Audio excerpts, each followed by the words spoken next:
characters that don't seem to need much makeup may take hours and hours to prepare on the set.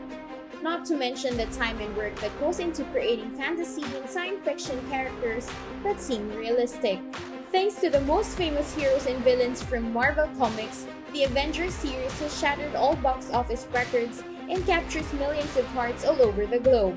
In order to turn into great cinematic characters, our favorite actors and actresses had to spend hours wearing makeup. We mostly watched almost every Marvel movie and searched through their social media accounts to discover how our favorite casts look without makeup and visuals. Here are the Marvel actors before makeup versus after makeup.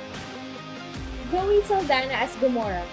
The actor originally played the role in the 2013 film Guardians of the Galaxy and then in the 27 sequels, the franchise then calls Avengers, Infinity War, and Avengers Endgame. Zoe Saldana employed computer technology to change her character in Avatar. Her look in Guardians of the Galaxy was created with the help of professional makeup artists.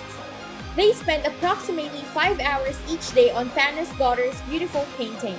She's excited about the fourth film, Guardians of the Galaxy, and she wants to explore Gamora's dark side despite the fact that it's unclear where the character will go after the event of Endgame.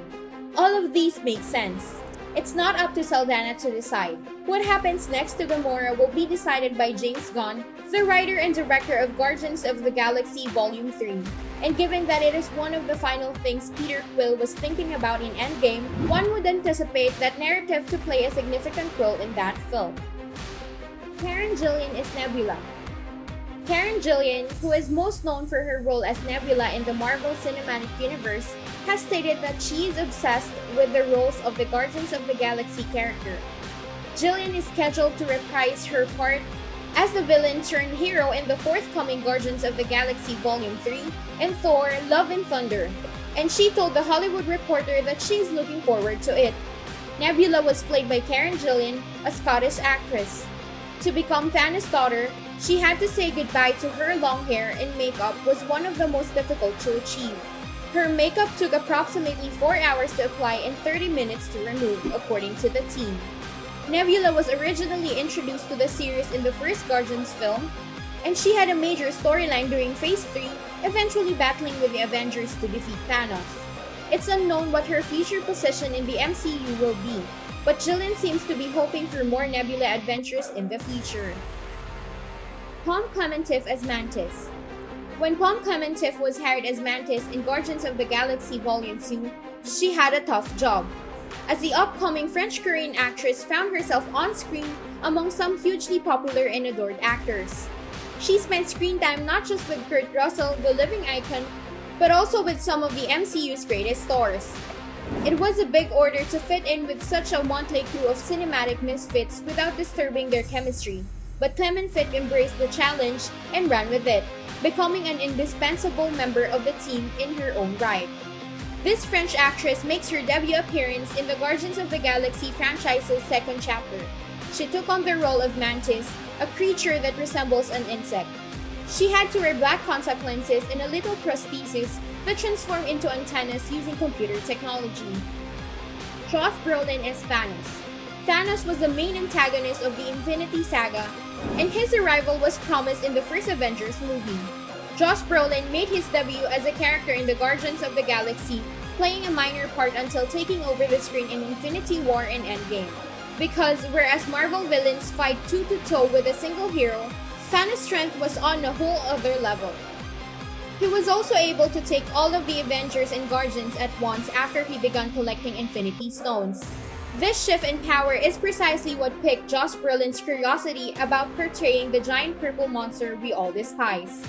Thanos was originally portrayed by stuntman Damir Portier in 2012's Avengers, but Josh Brolin has taken up the role in the main Marvel villain in the following 4 films.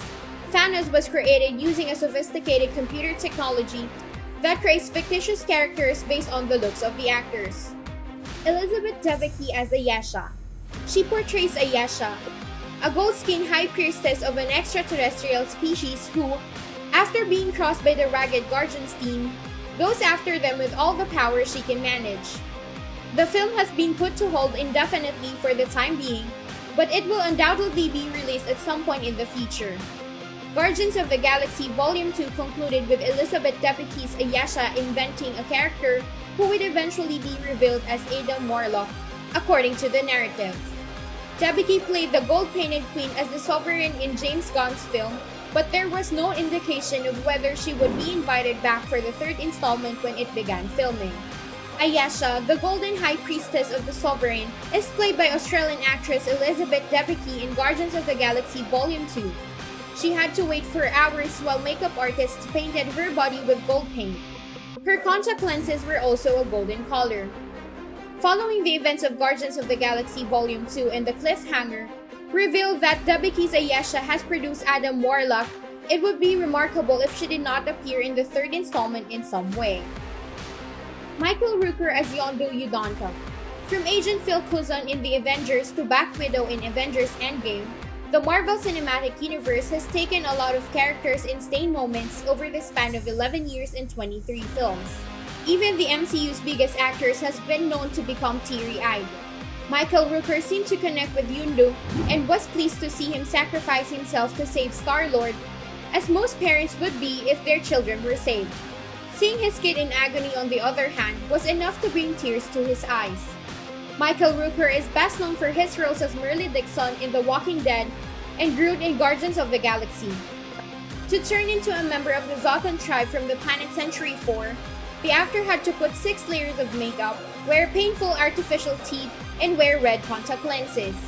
However, James Gunn and Michael Rooker will reunite for the Suicide Squad, which will be released on August 6, 2021. Michael Rooker is now starring in Blumhouse's Fantasy Island, which is currently in theaters. Paul Bettany as Vision.